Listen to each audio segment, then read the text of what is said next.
기도하고 시작하겠습니다. 하나님 아버지, 오늘도 생명의 말씀으로 인도하심을 감사드립니다. 주님의 피로 세우신 천국의 고귀함을 알게 하여 주시고,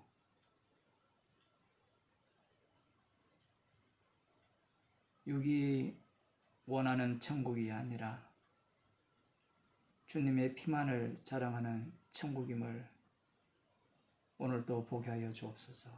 예수님 이름으로 기도드리옵나이다. 아멘. 하나님 말씀 마태복음 8장입니다. 마태복음 8장 14절부터 보겠습니다. 신약 성경 11쪽입니다. 예수께서 베드로의 집에 들어가사 그의 장모가 열병으로 앓아 누운 것을 보시고 그의 손을 만지시니 열병이 떠나가고 여인이 일어나서 예수께 수종들더라. 저물매 사람들이 귀신 들린 자를 많이 데리고 예수께 오거늘 예수께서 말씀으로 귀신들을 쫓아내시고 병든 자를 다 고치시니 이는 선지자 이사야로 하신 말씀에 우리 연약한 것을 친히 담당하시고 병을 짊어지셨도다 함을 이루려 하심이더라. 아멘. 상당히 짧은 본문입니다. 그러나 이 사건과 백부장 사건, 그리고 문둥병자를 고치신 사건, 그 전에 산상설교가 있었고요. 그 전에 4장 후반부에는 예수님께서 전체 지역을 다니시면서 대략적인 그 복음을 전한 내용이 등장하고, 그 앞부분에는 마귀에게 시험을 받으신 내용이 나오고 있습니다. 오늘 본문은 어렵지 않죠. 베드로의 장모를 고치신 사건, 너무나도 잘 알고 있고 유명한 사건입니다. 이 사건을 보면 백부장의 종을 고치신 그 사건과 좀 다르게 진행되고 있다라는 겁니다. 문둥병자 같은 경우에도 예수님께 나와서 절을 했고요. 먼저 이 문둥병자가 요청을 했습니다. 백부장도 마찬가지죠. 백부장도 예수님께 찾아와서 강구하는 장면이 등장합니다. 문둥병자나 백부장은 그들 자신이 예수님을 찾아왔죠. 이런 사건이 왜 중요하냐라고 할 때는 천국이라는 곳이 내가 찾아서 갈 수 있는 나라냐라는 질문에 대한 답이 되기 때문에 그래요. 지금까지 목사들이 이 본문을 설교할 때나 아니면 성도들이 이 본문을 읽을 때 얼마든지 우리가 예수님께 나아갈 수 있고 천국에 들어갈 수 있다라는 식으로 읽었고요. 또 그렇게 가르치고 지금도 교회에서는 그런 식으로 가르치는 겁니다. 지금 예수님께서 하시는 이 일들은 사람으로는 할 수 없는 일이거든요. 천국은 사람의 힘으로는 절대로 들어갈 수 없다라는 것을 보여주기 위해서 구약 이스라엘을 뽑아낸 겁니다. 문제는 이 산상설교를 들은 자들이죠. 이 산상설교를 들은 자들이 예수님에 대해서 좋은 감정을 가졌습니다. 지금 예수님께서 하시는 일 가운데 계속해서 이들이 함께하고 있음을 알 수 있습니다.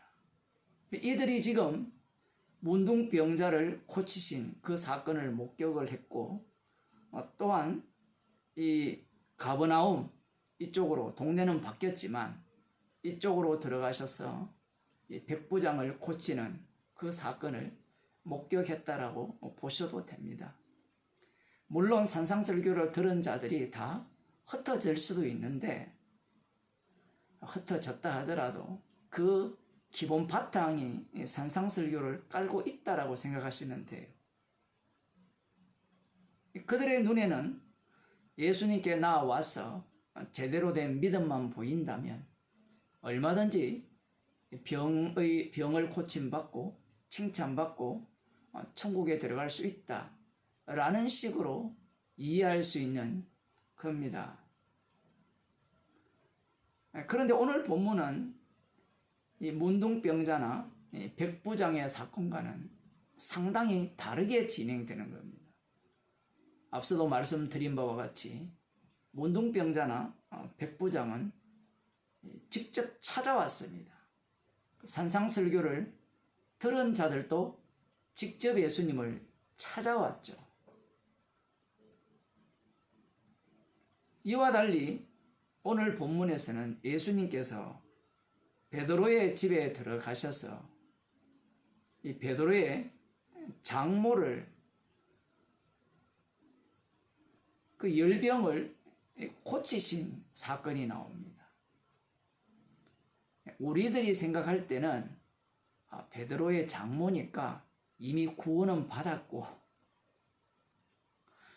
구원은 받았는데 열병에 걸렸으니까 고쳐주셨구나, 이런 어떤 생각을 할지 모르지만, 예수님께서는 그 하시는 일들이 심판주의 일이기 때문에 그렇게 한가롭게 일을 하시는 분이 아니에요.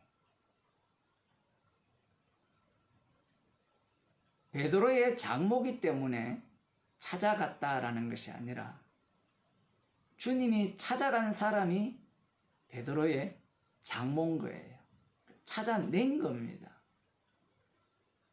주일날 설교할 때 그 사도행전 16장에 그 빌립보 감옥의 간수를 주님이 찾아냈고, 그 가족을 주님이 찾아내죠. 그 루디아도 마찬가지고요. 그들이 찾아가는 경우는 없습니다. 찾아간다면 예수님을 핍박하고 죽이기 위해서 찾아가죠. 물론 문둥병자와 이 백부장의 경우는 다른 겁니다. 그들의 믿음의 원천은 다른 곳에 있었죠. 자기들에게 있었던 건 아닙니다. 예수님께서 직접 찾아가셔서 자기 백성을 구원하신 일이 베드로의 장모입니다.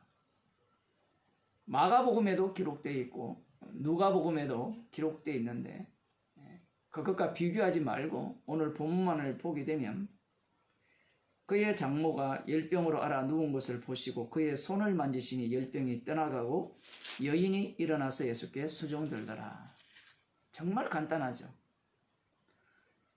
독특한 것은 백부장이 예수님께 뭐라고 말을 했느냐라고 할 때는, 예수님께서 가자, 내가 가서 고쳐주리라, 이렇게 말씀을 하실 때 백부장이 주여 말씀만 하옵소서, 나도 말씀만 하옵소서 내 하인이 낫겠나이다, 나도 남의 수하에 있고 내 밑에도 수하가 있습니다, 제대로 가라 하면 가고 오라 하면 옵니다. 이 신앙에 대해서 예수님께서 칭찬을 하셨거든요. 그러면 그 다음부터 예수님께서 일을 하실 때 말씀만 하시면 되는데, 오늘 본문에서는 그의 손을 만지셨다는 겁니다. 또 이걸 갖고 예수님이 얼마나 연민이 많으시고 정이 많으시고 사랑이 많으시고 우리들도 그렇잖아요. 목사님이 오셔서 축복은 내주지 않고 복음만 전하고 간다. 그러면 신방받을 마음이 없죠. 제가 이전에 인천에 잠시 있을 때 신방 전도사거든요. 설교를 하루에 6편, 8편, 10편 정도 해야 되는데 똑같은 거 하면 저 자신이 은혜가 안 되니까 신방을 이렇게 받는 쪽은 복을 받기를 원하잖아요. 그런데 복음이라는 것은 우리는 저주받아 마땅하다는 거잖아요.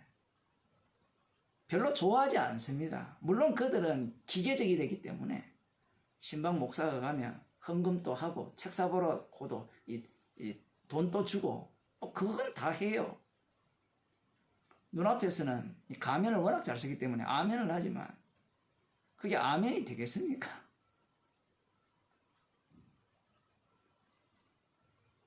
예수님을 두고 사람들은 이렇게 손을 병들었을 때는 손을 만져주고 목사들이 흉내 내잖아요. 병문안 갔을 때 손을 꼭 잡고 집사님, 권사님, 주님이 사랑합니다. 기도합시다.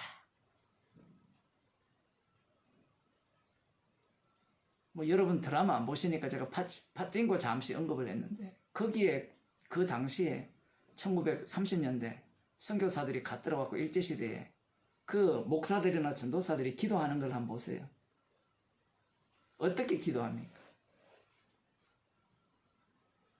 얼마나 그 기도를 주님이 받으시는데 사람을 위해 기도를 하죠. 이런 본문을 보면서 이 주님이 하시는 일을 사람의 일로 바꿔치게 버리는 겁니다. 사람들은 흉내를 내려고 하거든요. 그런데 말씀만 하옵소서를 흉내내고 싶습니까? 이 손을 만지는 걸 흉내내고 싶습니까?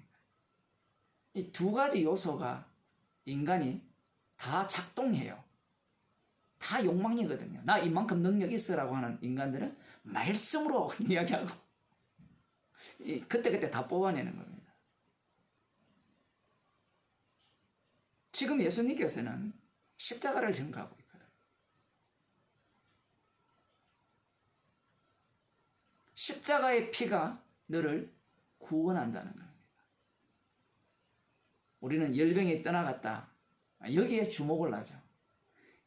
여기에 주목을 하는 순간 마귀 편이에요. 그게 마태복음 4장에서 이미 정답을 내려놓았습니다.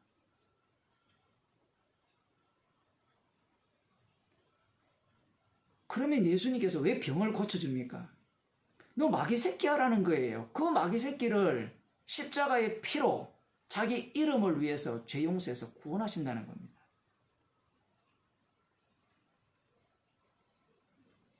마귀가 원하는 게 뭐였어요? 하나님의 아들이면 성전 꼭대기에서 뛰어내리라는 겁니다. 그냥 뛰어내리라 했어요? 말씀대로 이루어지는지를 보자는 겁니다. 그 말씀대로 이루어짐의 의미가 그들은 무슨 의미인지를 몰라요. 진짜 어떻게 됩니까? 뛰어내리니까 하나님의 아들이 그 성전 꼭대기에서 뛰어내리니까 어떻게 됐어요? 보호 받았어요? 못 받았어요? 보호 못 받았죠? 저 혼자 웃는 것 같아가지고 여러분이 지금 보호를 전혀 못 받았잖아요. 그냥 천사들이 와서 반란나 상하지 않게 한 것이 아니라 그냥 바로 땅에 내리꽂혀서 피가 흐르고 창자가 나오고 터져서 그냥 돌아가셨어요. 시편의 예언 말씀과 전혀 맞지 않죠. 예수님께서 십자가에 달려 돌아가실 때 사람들이 요구를 하잖아요. 조롱하면서 네가 하나님의 아들이면 너도 구원하고 우리도 구원하라. 십자가에 내려와서 너도 구원하고 이 민족도 한번 구원해 보라는 거죠. 그것이 그들이 기다리는 메시아였던 겁니다. 예수님께서 그의 손을 만지시니 열병이 떠나가고, 예수님 자신이 말씀이 되기 때문에 그 말씀 되시는 분의 그 능력이 그의 열병을 떠나가게 한 겁니다. 그러면 표면상으로는 열병이 떠나간 거죠. 이게 왜 그런가 하면요, 영적인 일들은요 이 땅에서 다 육적인 모양을 띠고 있어요. 그것을 여러분들이 아셔야 돼요. 육적인 모양을 띠는데 그 육적인 모양을 띠면서 거기에서 또 두 갈래로 갈라집니다. 하나는 육의 것들로 쪼개지고 다른 하나는 십자가의 피만 남고. 구약도 마찬가지잖아요. 유월절 어린 양의 피는 물질적 요소잖아요. 맞죠? 물질적 요소가 어떻게 죽음의 사자, 영의 세계죠. 영의 세계가 어떻게 그 피를 보고 넘어갑니까? 우리들은 뭐 그러려니 하지만 그러려니 하는 게 아니에요. 그래서 물질 속에 영의 의미를 담아놓은 겁니다. 성도는 두 가지 안목이 함께 있는 사람이에요. 이런 사건을 보면서 마귀의 안목, 성령을 받아야 알죠. 그리고 주님의 안목, 이것도 성령을 받아야 알아요. 성령 못 받는 사람은요, 마귀의 안목인지 몰라요.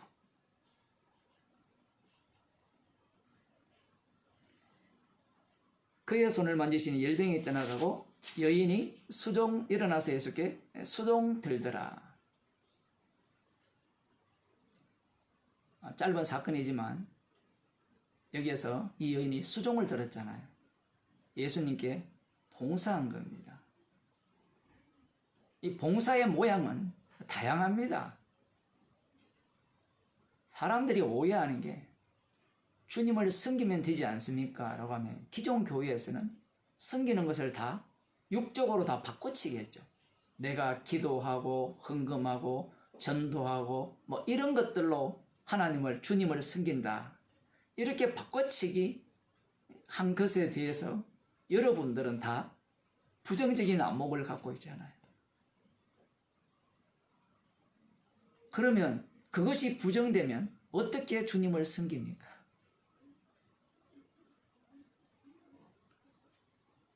주님을 섬기는 방식은요, 똑같아요. 지금 저도 설교를 하잖아요. 복음을 전하는 목사가 설교를 하잖아요. 그럼 복음을 안 전하는 목사도 설교를 하죠. 한쪽은 봉사고 다른 한쪽은 봉사가 아니죠.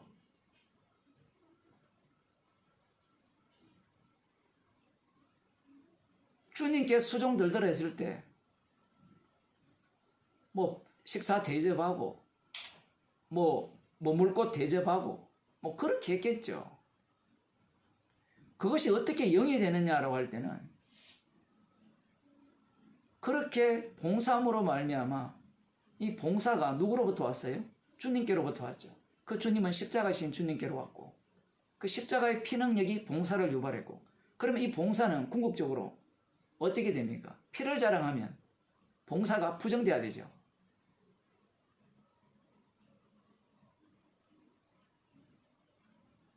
사람들은 이 봉사를 이 기존 교회가 워낙 엉터리로 가니까 좀 성경 배우면 제대로 된 봉사를 하자 하는데, 제대로 된 봉사가 뭐예요? 기도 안 하는 게 봉사입니까?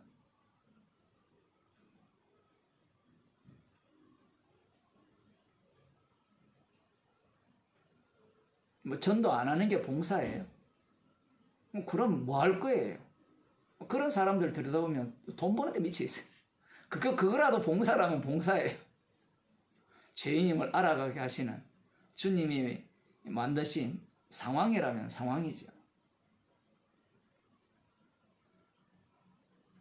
사람들은 이 봉사에 대해서도 뭔가 고상한 것이 있을 거라 생각해요. 봉사라는 것은 다른 게 아니죠. 아까도 말씀드린 것 같이 십자가를 자랑하는 게 봉사입니다. 그럼 십자가를 자랑하려면 부지런히 우리가 죄를 지어야 되죠. 그럼 누가 죄를 짓게 합니까? 내가 짓습니까? 내가 지으면요, 내가 죄인인 걸 자랑해요. 지가 죄 지은 걸 자랑한다고. 성령께서 죄를 짓게 하면 십자가를 자랑해요.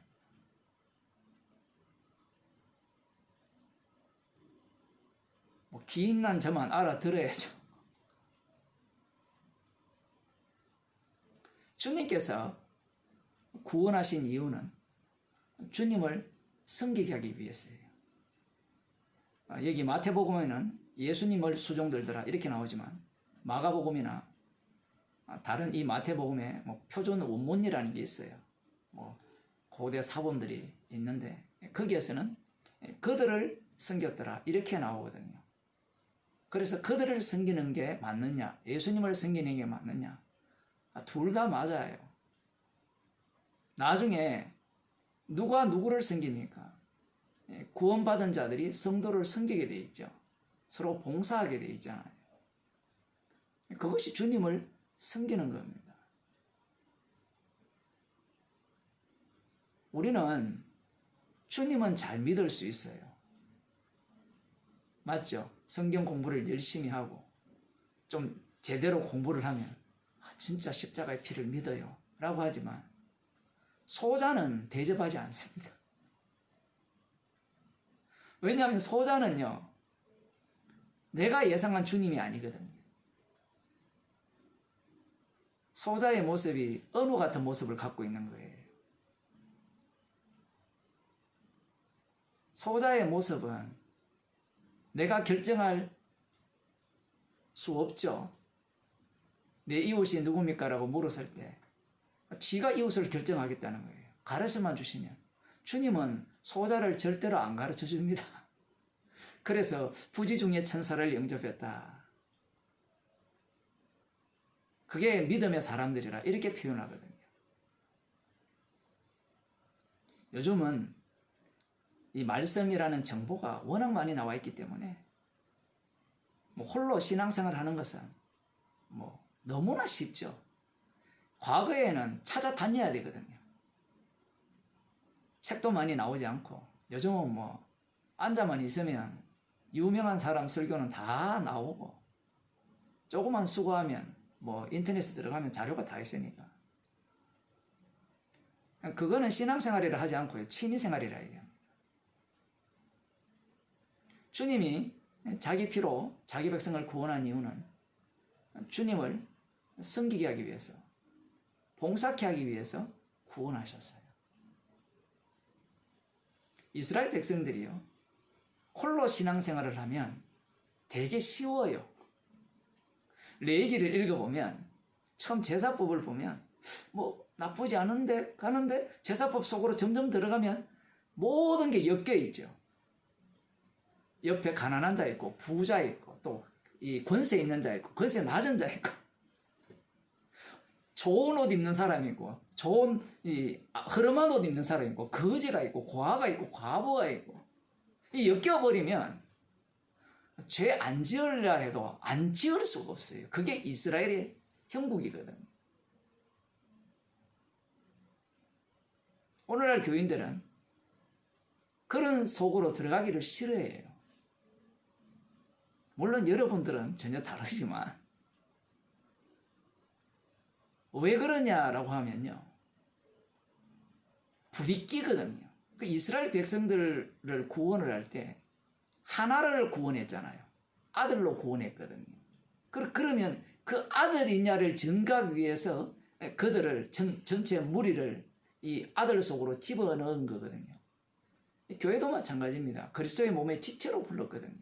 한 몸으로 불렀어요. 제가 이 얘기를 하는 것은 교회하자는 이야기가 아니에요.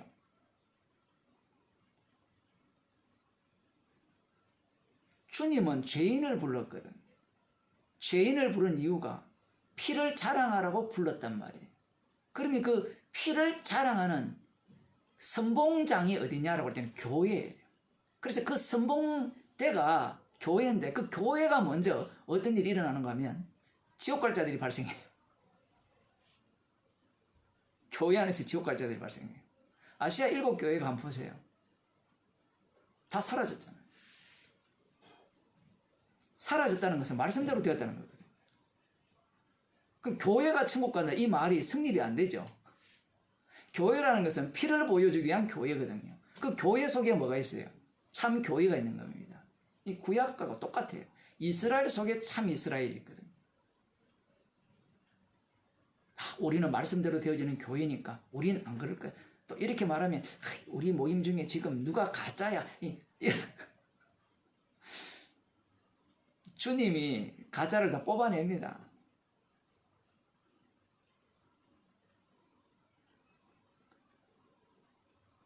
봉사라는 것이 가시적이에요. 그러면 가시적으로 봉사를 하면 봉사냐? 봉사가 아니에요. 죄가 나오지 않고 피가 나오지 않으면 봉사가 될 수 없습니다. 오늘날 교회가 왜 봉사가 아닌지 아시겠죠? 죄가 안 나오잖아요. 그들은 봉사가 의죠. 자랑거리죠. 자랑거리니까 왜 피를 자랑하겠습니까? 물론 이런 말을 합니다. 주님이 하셨습니다. 그 주님이 누구예요? 그 주님이. 지금 오늘 본문에서 그 얘기를 하려고 하는 거예요. 그 주님이 누굽니까? 백부장이 말씀만 하옵소서 가라면 가고라고 했을 때 그 주님이 지난주에 제가 그런 말씀을 드렸죠. 십자가신 주님이거든요. 창조주의 능력을 가진 여호와 하나님은요. 이슬람 교도들이 더 잘 믿어요.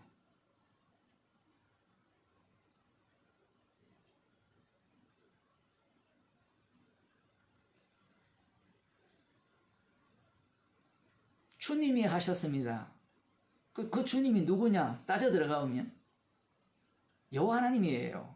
오늘날 교인들은 다 여호와 하나님을 믿고 있어요. 어제 어떤 분하고 통화를 하는데 통화하면 또 자꾸 얘기를 한다니까 이제 제가 예를 드는 거예요.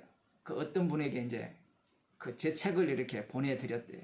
그 요한복음을 1, 2권을 정성스럽게 포장을 해서 이제 보내드린 그분도 개혁신학을 하신 분이라서 좀 큰 교회 목회를 하는데 처음에는 안 읽더만 이제 나중에 읽었대요. 다 읽고 난 뒤에 하는 말이 당신이 믿는 하나님과 내가 믿는 하나님이 다른 것 같다. 이렇게 이야기를 하더래요.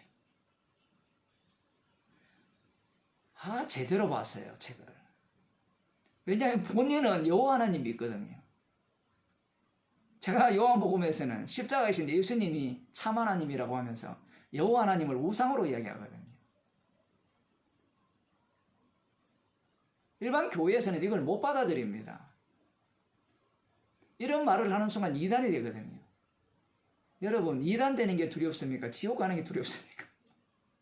지금까지 교회는요, 이단 되는 게 더 두려웠어요. 이단도 웃기지만요. 처음에 순복음 2단으로 했다가 이 숫자가 많아지니까 정통으로 왔잖아요. 앞으로 신천지도 한 100만만 돼보세요. 정통이라 할 겁니다. 왜냐하면 그놈이나 그놈이나 다 똑같거든요. 들어가 보면.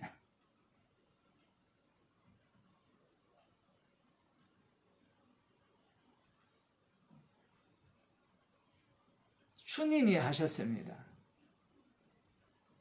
주님이 하셨으면 자기는 죄인 중에 개수가 되죠. 그럼 십자가를 자랑해야죠. 주님이 하셨다는 말 속에 여러분 나를 보세요. 주님이 나를 통해서 이 일을 하셨습니다. 그러니 나 앞에 무릎 꿇어 이 얘기예요 지금. 그 목사들이 거짓 복음을 전하면서 다 주님이 하셨습니다라는 이야기를 다 하잖아요. 자기가 죄인 중에 개수를 하지 않잖아요. 물론 그렇게 말한다고 했어요. 그게 옳다는 말이 아닙니다. 얼마든지 사람은 가면을 쓸 수 있거든요. 자기를 가릴 수가 있어요. 정답을 아는 사람들은 복음을 아는 목사는 나는 죄인입니다. 죄밖에 안 짓습니다. 설교해도 죄입니다. 이걸 이야기해야 된다고.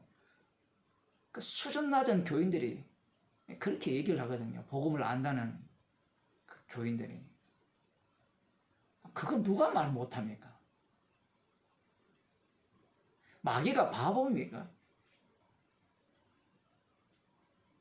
그거 말 못해도 문제지만요. 말해도 문제예요. 뭘 증거하고 뭘 자랑하는지를 봐야 되는데 많은 사람들은 옳고 그름 그것이 중요하기 때문에 그 기준을 딱 세우는 겁니다.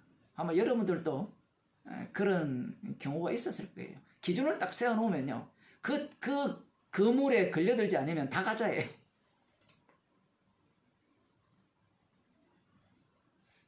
과연 그래요?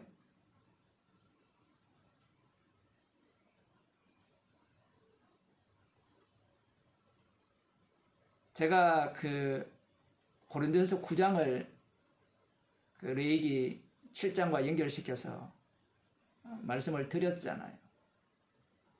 거기에 보면 사도권을 얼마든지 행사할 수 있어요. 그게 주님의 명령입니다. 내가 복음을 전하는 목사니까 여러분들이 내 생활비를 대세요라고 요구까지 할 수 있는 거예요. 거기에 보면. 그런데 사도 바울 같은 경우에는 상황 자체가 그렇게 되지 않았어요. 계속해서 자기가 일해서 복음을 전해야 되는 그런 상황으로 엮였거든요. 그러면 우리들은 무엇이 옳으냐 그러냐를 따지잖아요. 목사가 자기 일을 하면서 복음을 전하는 게 주님의 명령이냐 뜻이냐, 아니면 사례를 받고 생활비를 받고 복음을 전하는 게 주님의 뜻이냐. 사도 바울이 뭐라 합니까? 아니야 둘 다 아니야 라고 해버리죠. 주님의 명령의 의미가 복음에 참여케 하기 위한 방식이라는 겁니다. 자기가 일을 하는 이유도 또 생활비를 받아서 하는 것도 다 복음에 참여하고자 하기 위해서 주께서 그렇게 하신 거죠. 그걸 나의 이익과 유익으로 끌어당겨서 이게 옳아.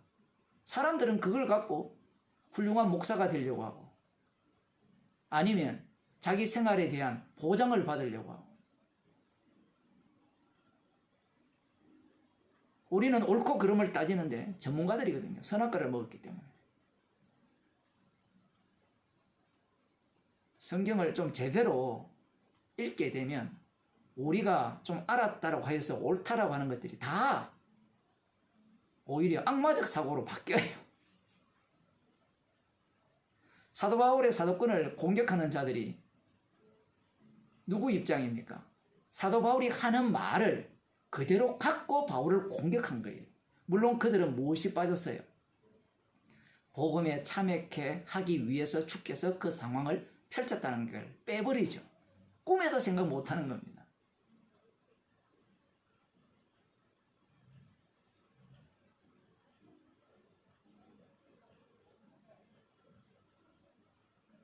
저물매 사람들이 귀신 들린 자를 많이 데리고 예수께 오거늘 예수께서 말씀으로 귀신들을 쫓아내시고 병든 자를 다 고치시네. 이제는 또 말씀으로 귀신들을 쫓아내시고 병든 자를 다 고치셨습니다. 다 고쳤다라고 하니까 우리들의 언어로 다 고쳤다 이렇게 생각하지 마시고요. 주께서 고칠 자들만 고칩니다. 그리고 그 고친 자 중에 천국 갈 자도 있고 지옥 갈 자도 있는 거예요. 누가복음에 나오잖아요. 10명의 문둥병자가 다 고침을 받았는데 한 사람만 구원을 얻습니다. 다 고치고 말씀으로 그렇게 하셨죠.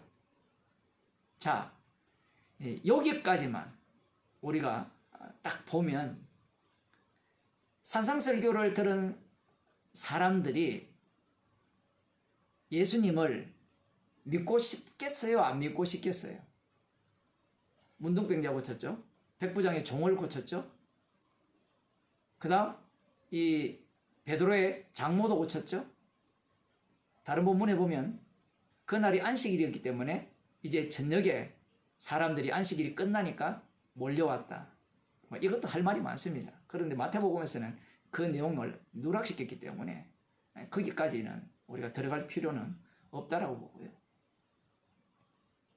지금 예수님께서 말씀으로 귀신들을 쫓아내시고 병든 자를 다 고치시니 사람들이 어떻게 했을까요? 여기에 반응은 안 나와 있잖아요. 그러나 앞서 예수님께서 행하셨을 때 사람들의 반응이 어땠습니까?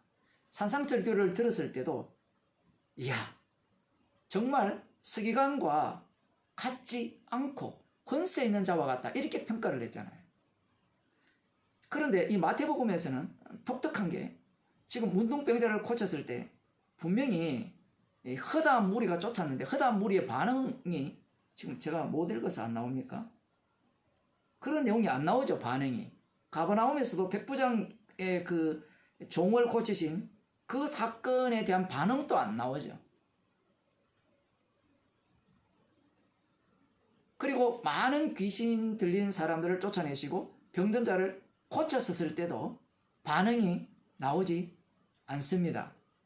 그 안 나오지만 그 뒤에 보면 16절에 보면 저물매 사람들이 귀신 들린 자를 많이 데리고 예수께 오거늘, 이 내용을 보게 되면 사람들이 예수님께서 하신 이 일에 대해서 굉장히 긍정적이고 자기들이 기다리던 메시아라고 생각할 요소들이 가득 담겨 있는 겁니다. 자, 이렇게만 보게 되면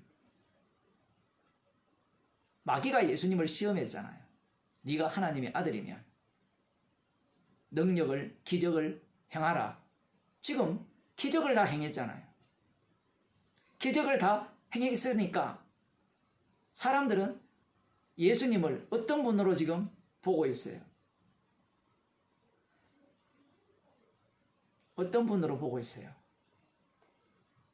여러분, 성령을 받았으면요, 귀신 들려 죽어도 돼요. 그 귀신이 아니기 때문에 지금 이런 부분부터 오해를 여러분이 풀어야 됩니다.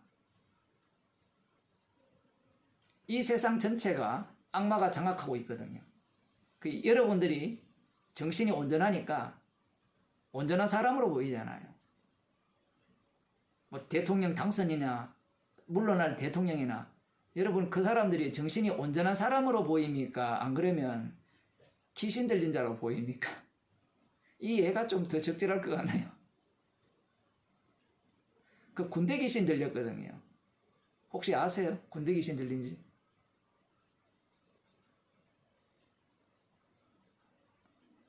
성경을 볼 때 꼭 누구처럼 보는가 하면 예수님을 살해한 유대인처럼 보는 거예요.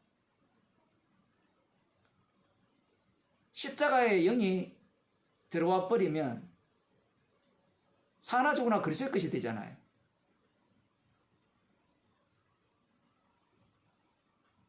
안목 자체가 완전히 바뀌어버렸죠. 지금 예수님께서 귀신들을 쫓아내시고 병든 자를 다 고쳤었을 때 사람들은 예수님을 어떻게 평가하느냐라고 할 때는 진짜 하나님의 아들이다, 이렇게 평가하는 겁니다.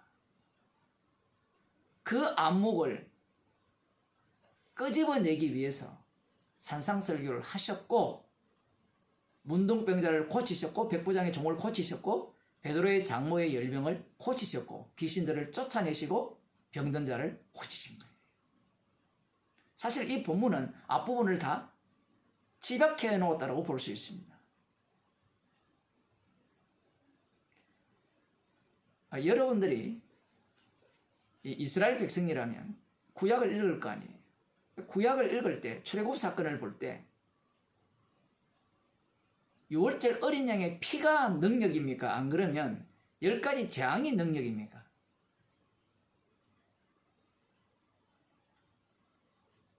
그게 그거지 않느냐라고 생각할지 모르지만 한번 생각해 보세요. 이스라엘 백성들이 유월절 어린 양의 피를 보고 신이 났겠어요? 안 그러면 우박이 내리고 자기들 지역부터 고센 땅을 구분하는 네 번째 재앙, 파리 재앙부터 재앙을 내릴 때 그런 재앙을 내리는 하나님의 능력을 보고 신이 났을까요?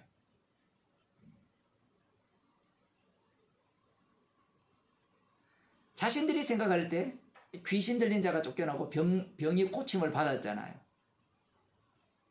그것이 신이 납니까? 안 그러면 죄 용서 받는 게 신이 납니까? 야, 참 이거 진짜 우리가 교회에서 죄 용서라는 것이 정말 값지다. 하나님의 아들의 피로 죄 용서하셨다. 값지다 하는데 값어치가 하나도 없어요. 과연 값어치가 있나요? 십자가의 피가.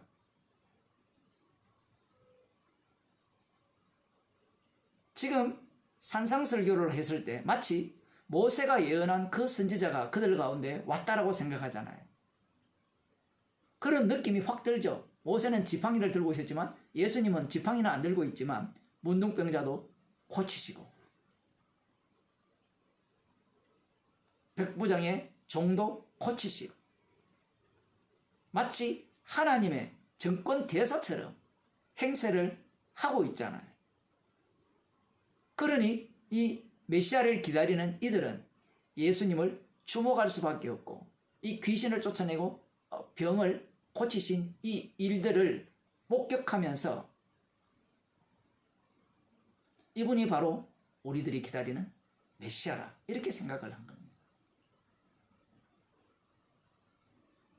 이들은 구약의 유월절 어린 양의 피나 그 피를 이스라엘 백성 가운데 계속해서 지속시키는 그 제사법, 회막에서 흘려지는 그 피 능력, 그 능력은 별게 아니라고 생각을 한 겁니다.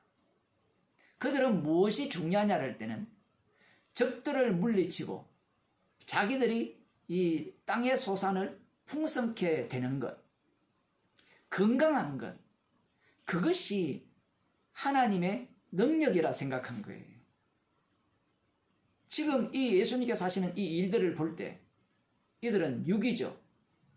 육에 속한 자들은 예수님이 행하시는 일을 어떻게 보겠습니까? 육적으로 보죠. 그러면 이 일들이 예수님께서 십자가로 이 마귀와 싸워서 승리한 내용으로 볼까요? 안 볼까요? 못 보죠. 여기에 무슨 십자가가 나옵니까? 능력이 나오죠. 어떤 능력 나옵니까? 구약의 주 여호와 하나님의 능력이 지금 등장하는 겁니다. 그 능력을 믿는 자들이야말로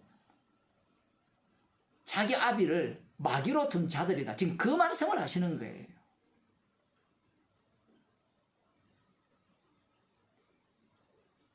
지금 예수님 당시에 유대인들은 남은 자들이거든요. 메시아를 기다린 이 남은 자들이 짐승이에요. 마귀라고요. 예수님께서 이러한 능력을 행하심으로 말미암아 그들의 본색을 드러내시는 겁니다. 그러면서 예수님이 하신 일이 어떤 의미인지 17절에 나옵니다. 이는 선지자 이사야로 하신 말씀에 우리 연약한 것을 친히 담당하시고 병을 짊어지셨도다 함을 이루려 하심이더라. 이 부분은 5분 쉬고 하겠습니다.